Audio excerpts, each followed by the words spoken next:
Hey there, my name is Michaela, and I'm a 28-year-old mom of 2 girls under 4. And my name is Patty, a 34-year-old mom of 2 boys also under 4. And we are the hosts of What's Up, Mom, a podcast about kids, friendship, and navigating the always changing world of modern motherhood. So grab that cold brew or margarita, we don't judge, and crank up those noise-canceling headphones because this week's episode starts now.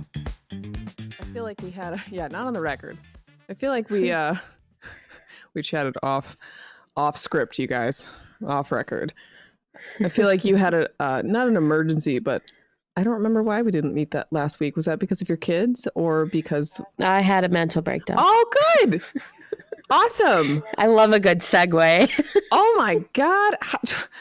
Well, that's perfect. I feel like we should just pause it for just a second. And I mean, mostly just, have you recovered from your mental breakdown? I think so. I think it bled into Saturday, but then it was fine. I hate those ones that take a couple days for you to get over, both the neurosis and the fallback of your body going into full breakdown mode. And the next day is it almost feels like a hangover. Yeah. And your children don't know what's going on. So you're just hoping that they're easy that day. And let's be honest, a lot of the time they're just their regular selves. So. And I think on the last episode or the previous one, we had recorded 4 weeks ago because that's the last time that I had a mental breakdown. And then I started my period, and I feel like it's coming any day now. Perfect. Good. And it's very cyclical. So I don't know if anyone else has a monthly mental breakdown, but that's what I've been calling them. And when it's over, I'm like, okay, all good. Ready to take Perfect. on the next. Well, I know that me and you days have obviously synced up because we talk too much. So I'm going to guess that it probably is a little bit of PMS. But me and Michaela decided that we were going to start mood journaling because both of us constantly have a mood. And I've been doing it. I've actually been using an app, and it actually kind of helps because I was overly mad and annoyed and just irritable a couple days ago. And I pulled up my little period app, and I'm like, well, look at that. And 6 days before what is expected to be my period, unless we're pregnant, which is absolutely not happening. So this must be very common. So if anyone who's religiously listening to us wants to do this activity with us and check in and let us know if you also we constantly think that lose this our shit is a 7 days before our monthly period because our hormones dip or peak or whatever the hell it is. Yeah. It's science for sure. Yeah. Well, what are we discussing this week? Oh, wait, it's how to handle your emotions and how to handle your shit. I want to throw it back to one of our first episodes. We talked about how we aren't the shit, we just are shit. And that is how I feel when I cannot handle my own shit. So I really do feel like we need to get t-shirts that just have the poop emoji on it, which I'm sure exist already, but we'll just brand them with "What's Up, Mom" on them. Perfect. Just poop. It's shit. Perfect branding. What's up, Mom? It's exactly what we need. The podcast isn't shit. We just are. So tell me about your mental breakdown. You don't have to go into detail, but tell me what led to it. If it's hormones, then nothing led to it. Probably it was probably a leaf blowing in the wind. But was there a catalyst for what is sure to be some form of crying? Oh yeah. So we had scheduled to meet on a weekday, and it's the weekday that both the kids are in daycare. So I'm like, I have the whole day. Awesome. And then it was this person wanted me to do this. And then this person asked me to help them with this. And then this person needed some of my time. And I woke up that morning, I was like, this is not happening. There's no way I'm going to be able to do all of this today. And I slowly but surely I started just trimming the tree. I trimmed all of the things off that I had to do. But I had a breakdown for 2 hours about it instead of just fixing it. I wallowed And I was very upset about it. I think I felt very needed, and like I didn't have enough time to help everyone that needed my help. I think in the moment, it's such a tragedy when you're canceling on people or bailing on stuff that you thought you could do, but just that day you couldn't. And I would like to point out that, I mean, I have a job, I work 9 to 5. And when someone cancels a call on me, I throw a mini party. So when Michaela canceled that day, I was like, amazing. I have a full hour of what? No, what? That is exactly how I feel, how you feel when your kids go to daycare. I felt in that hour. I was like, what will I do with myself? It turns out I ate lunch. So this is my lunchtime normally. But so you wallowed for a hot minute, and then it just probably destroyed your day, and then you had a hangover the next day from wallowing the day before. Yep. And then Cece got her blood work done that day. Awesome. We had to get Cece's labs done, and so that day was just awful. Ugh. The doctor. That is the last thing. Yeah.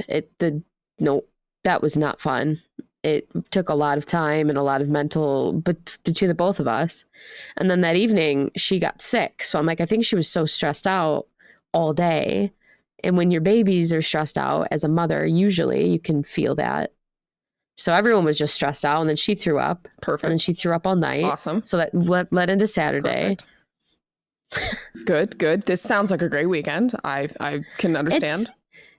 It's just, anyone knows what I'm talking about. You're just one thing after the other for a couple days. And sometimes we can handle it, but on the days that we can't, boy, do I not handle a thing.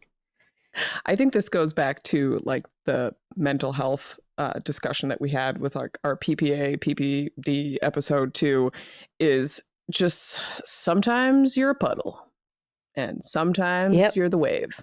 And today you were the puddle. And that's totally fine.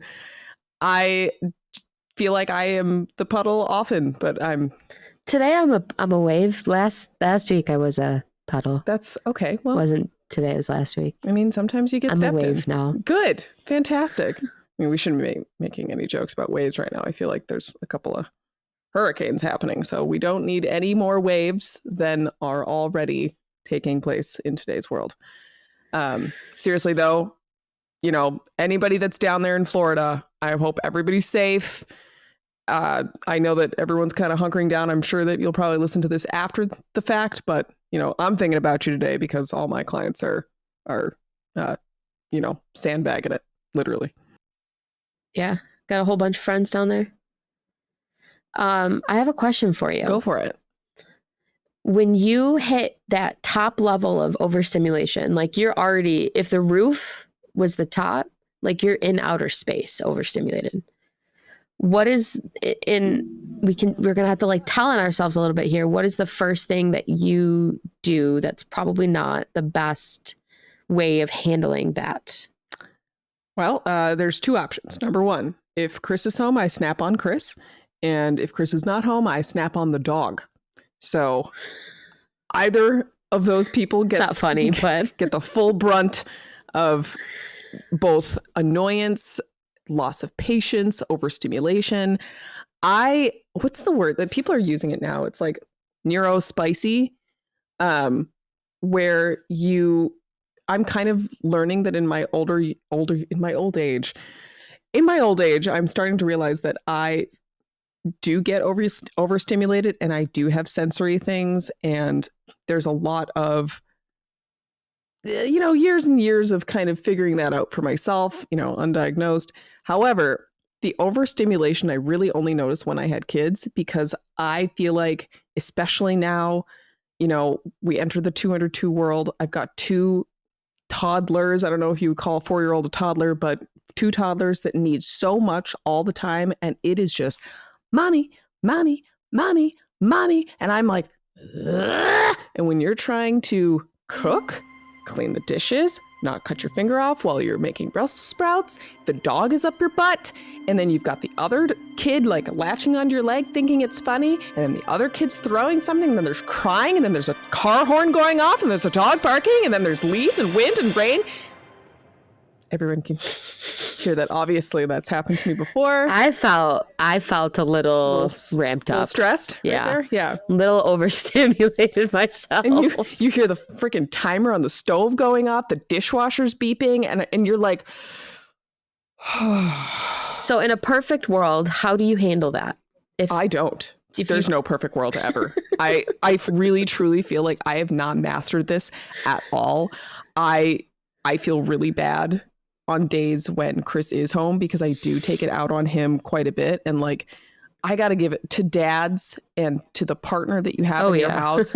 Like, they are especially, I mean, Derek deserves VIP Genie Pass access to heaven, okay?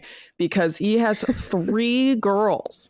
And like, this is what my dad said. He's just like, I got a one-way ticket to the pearly gates. Like, I'm going right, I'm passing everybody because he had 3 girls, my mom, and the only person in the house that was a dude was the dog. And like, Chris definitely gets it for sure. For myself, I think I embody at least 4 females, but I do lose my shit mostly on Chris and the poor dog. And when I do end up, unfortunately, losing my patience on the kids, that contributes to the puddle feeling, that wallowing where I'm like, oh my God, I'm a bad mom. I yelled, I put him in his room. I put him in timeout for what? For, I don't know, probably something very for our own timeout so that we could take a timeout. Maybe that's what it was.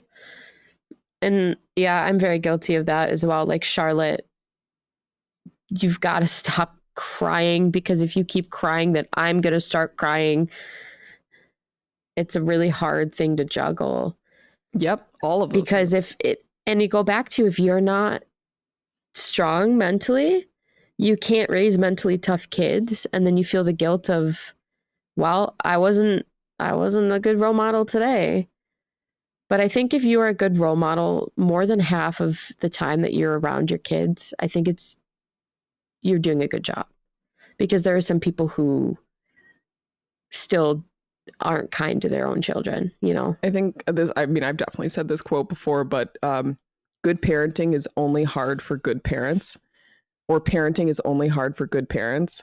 And that's so true, because if you're sitting there and you're thinking about your day and you're like, how did it go today? Not great. I give it a 2 out of 10.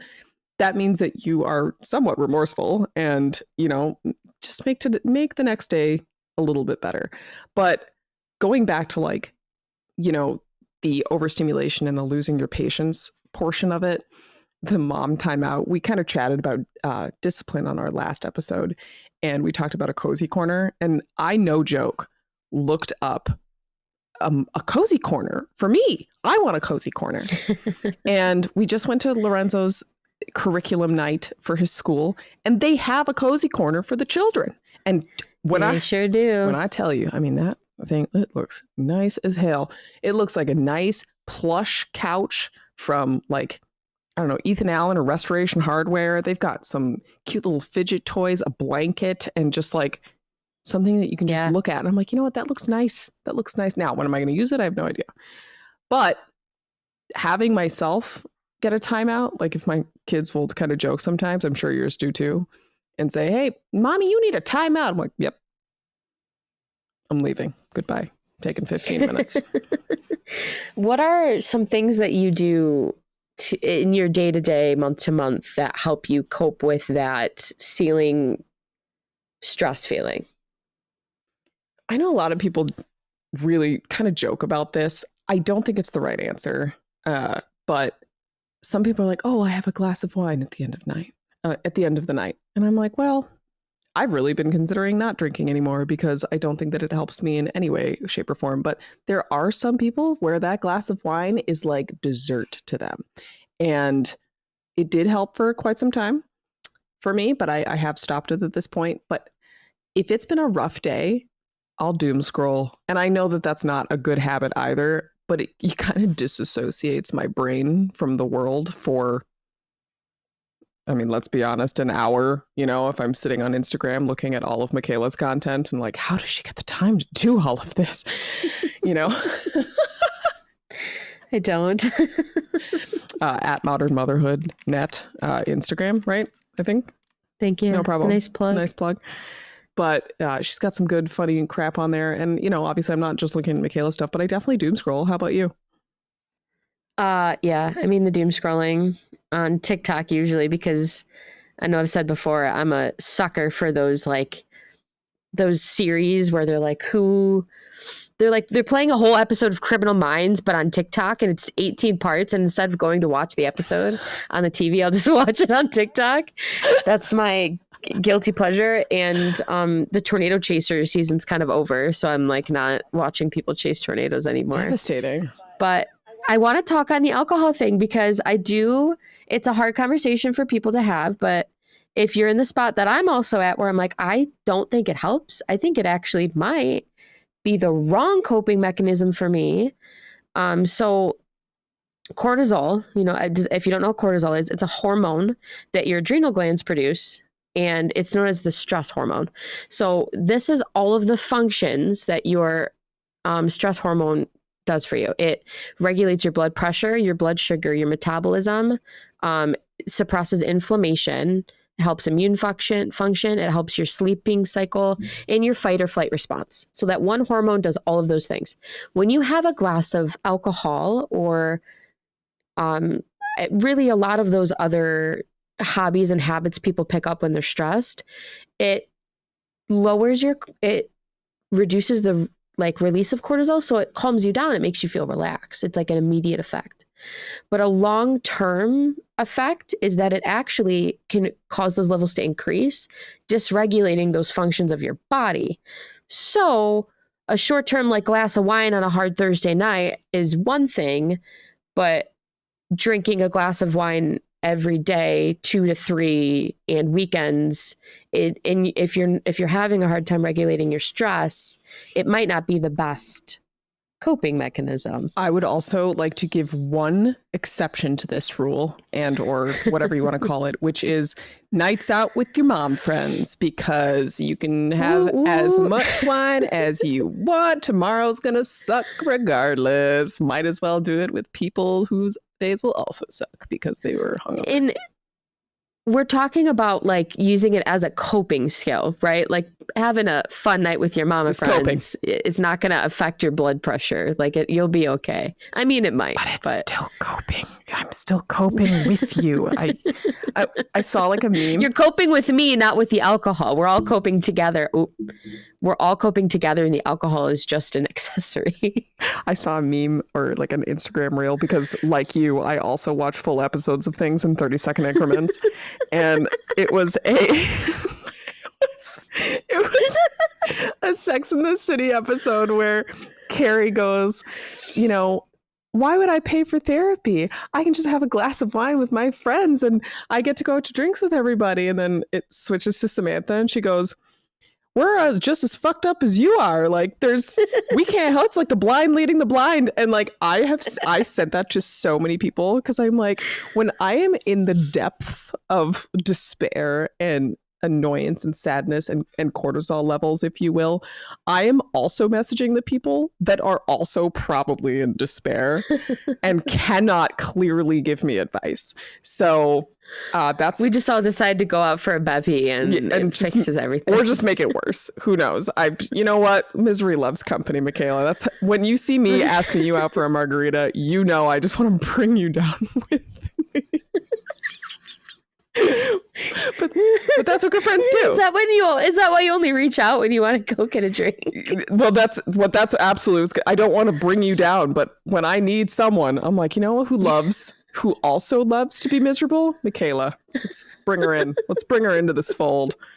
So a great. I love how at least you agree that you also love to be miserable. Yeah. Well, I mean, I don't love it, but if I'm in there, I need a friend. So come on in. I'm dragging you down with me. I think the correct answer to this question, truthfully, is, finding something that you love to kind of bring a little bit of joy. What is it? Like Marie Kondo says, what sparks joy? For me, sparking joy, and it's 3 things that can almost instantly kind of push those cortisol levels down. Can I guess? Yes, you can absolutely guess. Will she get it? Go. Exercise. Your Peloton bike. Number 1. She got it. Correct. Taking a shower. I mean, I definitely shower. I showered today. I don't know if no one can tell, but my hair is a little bit damp. But no, showering isn't like my go-to. Going out with your friends. Yep, that'll do. But I can't do that all the time. So I wouldn't say that that's my go-to coping mechanism. I'm thinking like a quick fix, you know? Reading a book. Perfect. Number 2. She does know me well. If she gets the third one, I'm going to be very impressed. Going outside on your deck. Coupled with a cheese board. Okay. Yeah. So if I have a cheese board, am on my deck, reading in workout clothes, I've had a hard day. Okay. And it's past 8:30. It's been a rough fucking day.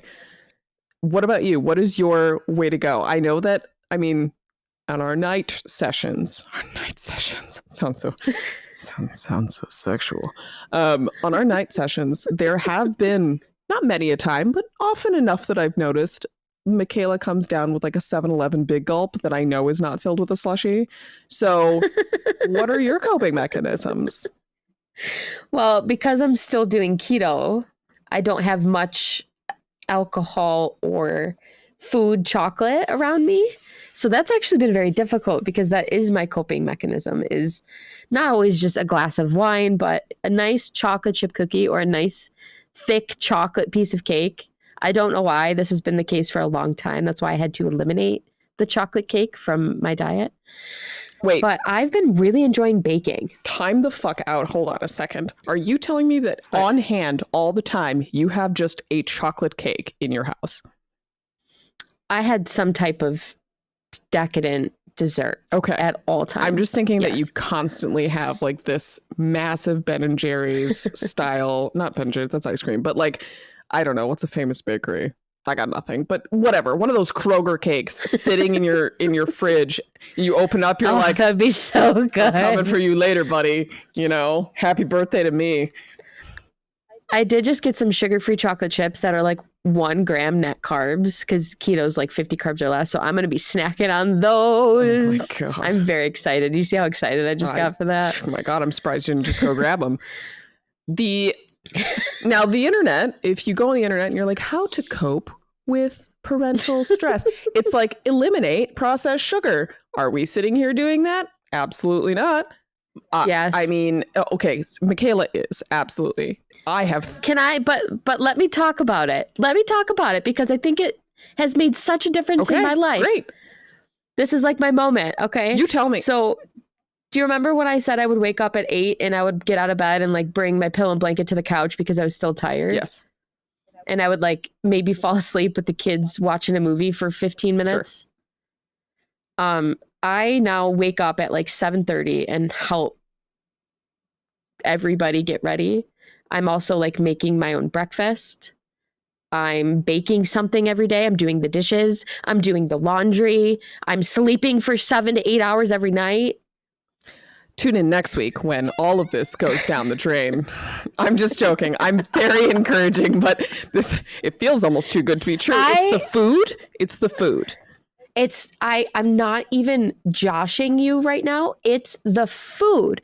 And I sound like a crazy person. And a lot of people are like, well, we ate it when we were kids and we were just fine. Actually, Karen, you didn't eat it. You ate something much better. That stuff didn't exist when you were a kid.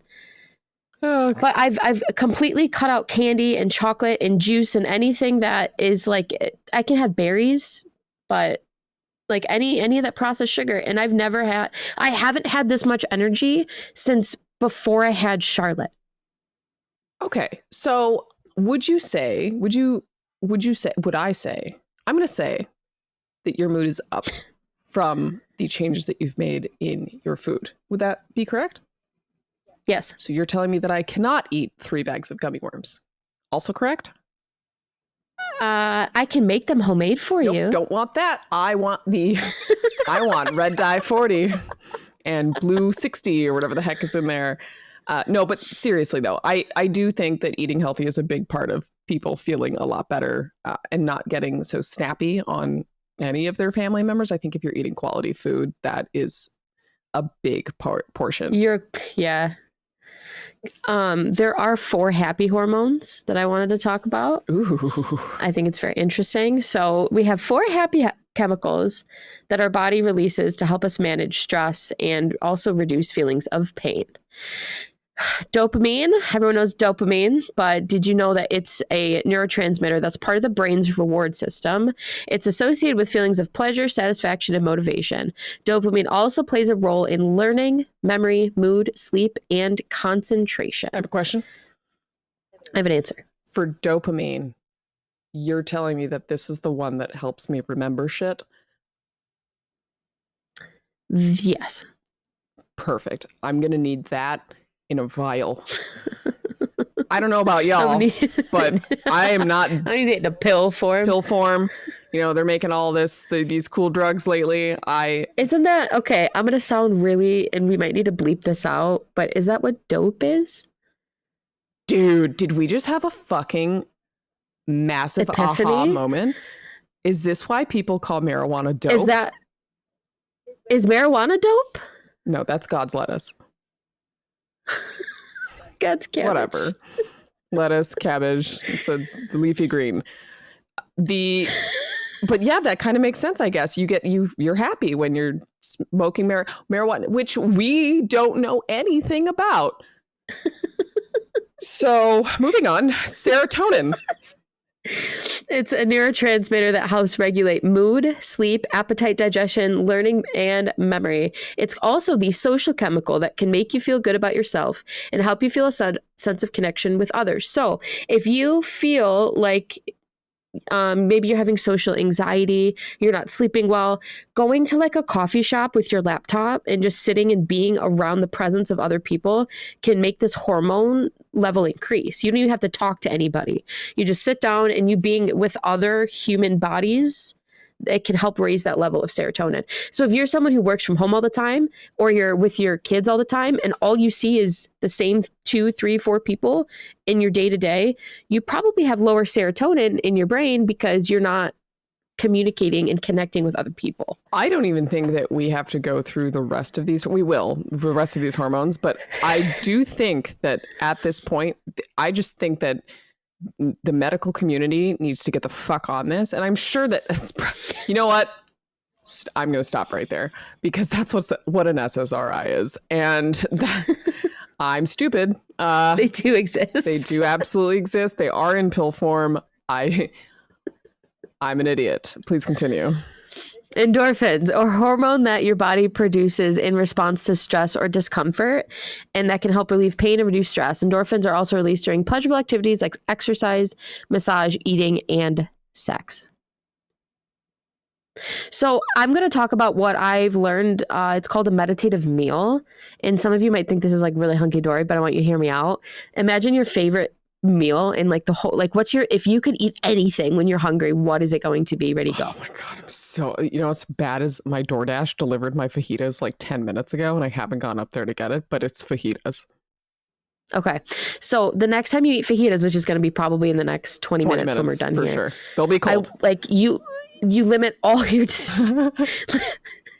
makes it a little harder now that I know they're going to be cold, but you limit all your distractions. You sit alone and you actually like meditate with your meal. Like you take a bite and you taste the flavors and you like feel it as you're eating it, and you're appreciating all of I know the way you're looking at me like a crazy person, but it's a form of meditation that can help release happy hormones, endorphins. What if you're really hungry and you don't have time for that? And you can't. No. All right. You don't do it. I didn't eat breakfast. I need sustenance immediately. That fajita is the whole roll is just right on in there. We'll do something later. Well, and I think that's part of like this day-to-day stress is just you're go, go, go, go. You're not stop and enjoy. So it doesn't have to be a meditative meal, but like if you're walking past some flowers, go ahead and sniff them. Slow down a minute, Unless you're allergic to bees, in which case do not do that. We have a friend who just had a bee attack, and we were at a birthday party this past weekend. I legitimately was so nervous for her because there was bees everywhere, and I was like, oh my God, we're just going to have one of these. We're going to have They were just honeybees. Shutty. They were not. Oxytocin is a hormone that is important for childbirth, breastfeeding, and parent-child bonding. Oxytocin can help promote trust, empathy, and bonding in relationships. So what some people might not know is when you have a hard time breastfeeding, sometimes your oxytocin is low and your body isn't able to produce milk. So that's where like the skin to skin and like not putting a hat directly on your child after labor, those kinds of things can help the oxytocin to your brain so that you can produce breast milk. Fun fact. It is okay to have low oxytocin after you gave birth. Might not be super happy with whatever happened, but you want to bring it back up? Yes. Put that baby right in between those boobs, ladies and gentlemen. That's what helps. I want to quickly kind of circle back to the front of our episode today, which was we were kind of talking about the overstimulation part of it.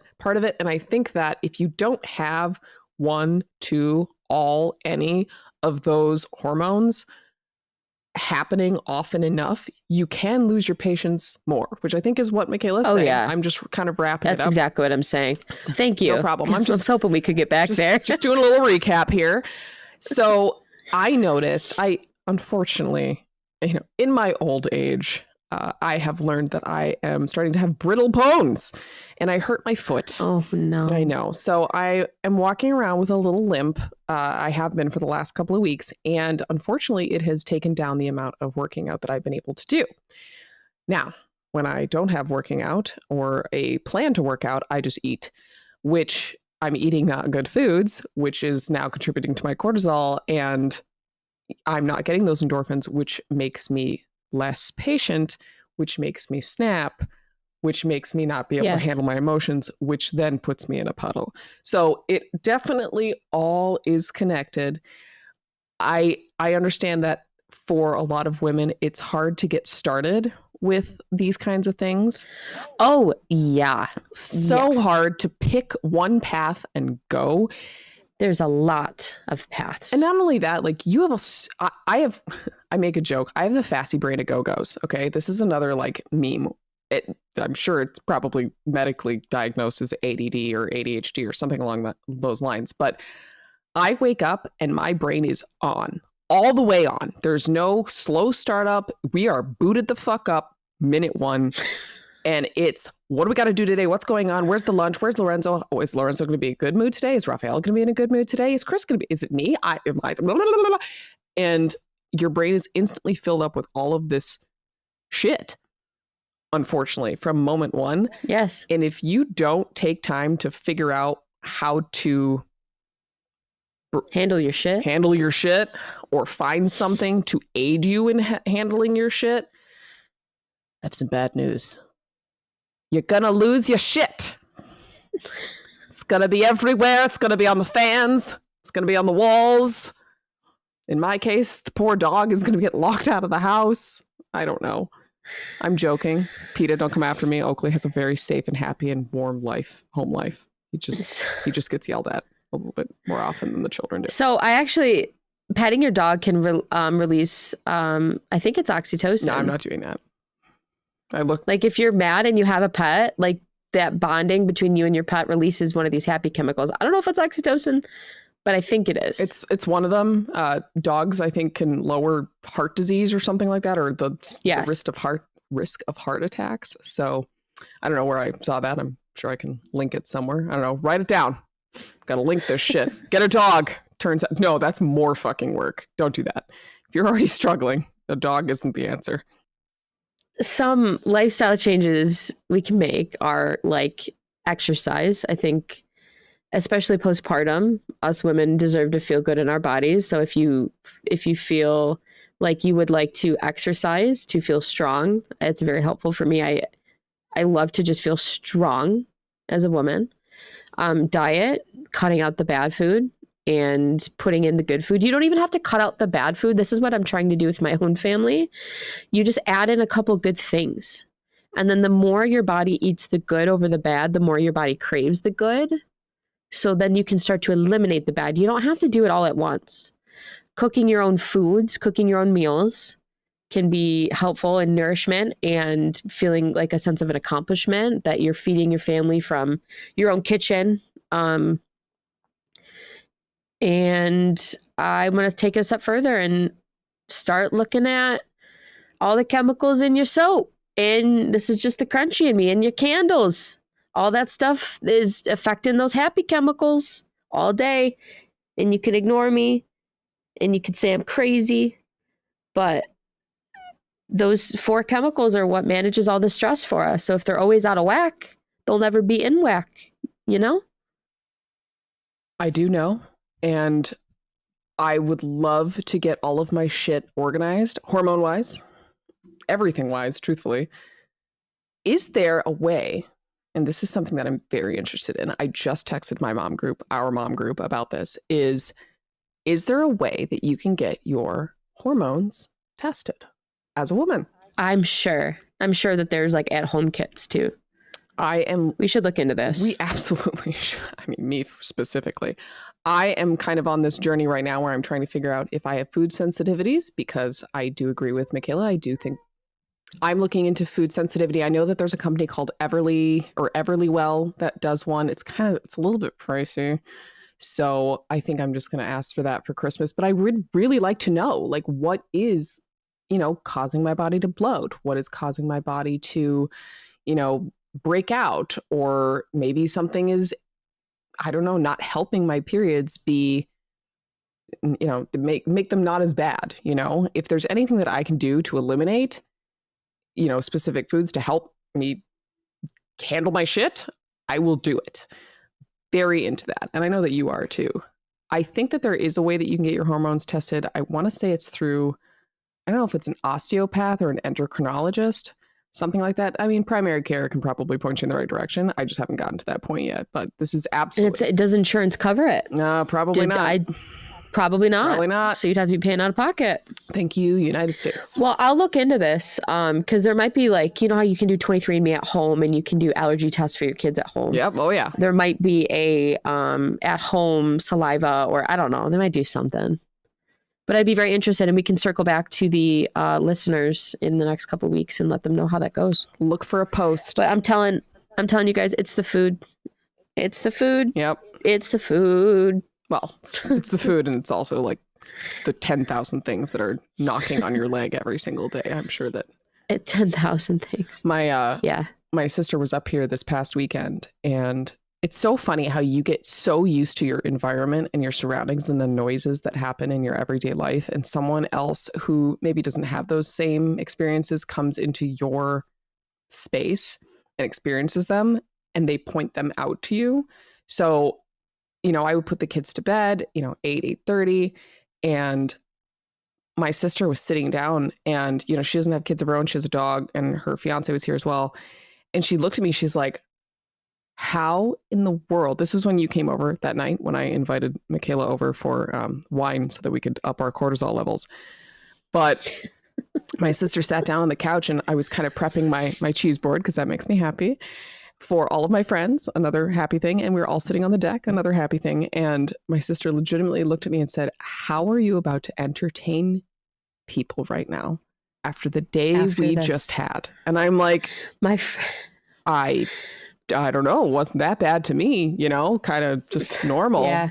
And she's like, I don't know how you have a social battery left. And I'm like, oh, I'm about to get my second wind. Like, are you kidding? It's totally different when you have that life of being a mother. You have to separate it too. Like, I have a social battery for my kids, and when that battery's run up, well, I'm turning the TV on for a little while. Yep, absolutely. And I'm going to do the dishes, or I'm going to do the laundry. And then when I come back, the TV comes off and we do something together on the floor, playing pretend for the 4th time in 2 hours. I think something that we didn't really chat about, which is, a disservice to both myself and to you, is routine.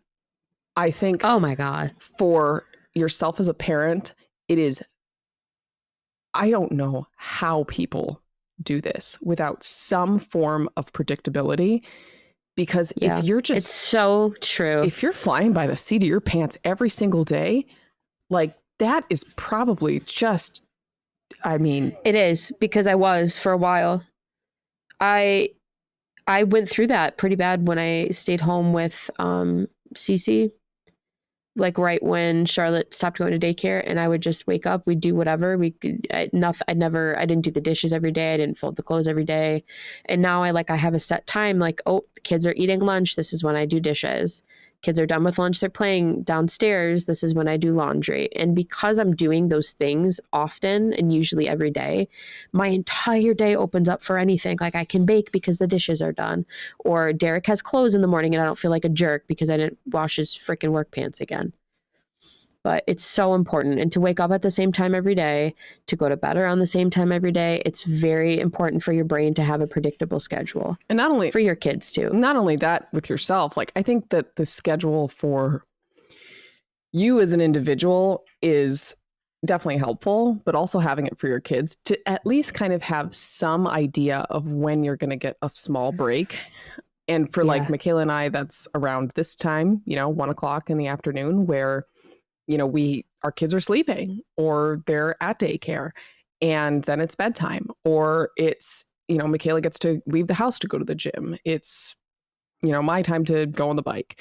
So having some form of like, okay, your break is coming at this time.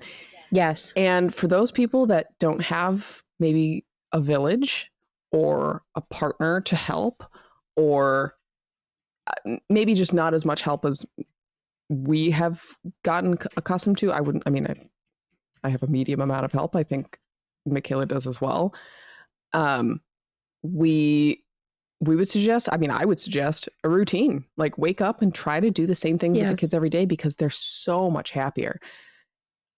The other last little tidbit, and this is something that I'm trying, I will update everyone on how this goes in the next week or so, but we actually are doing a TV detox. We try to do this once every couple of months when the kids start getting real crappy.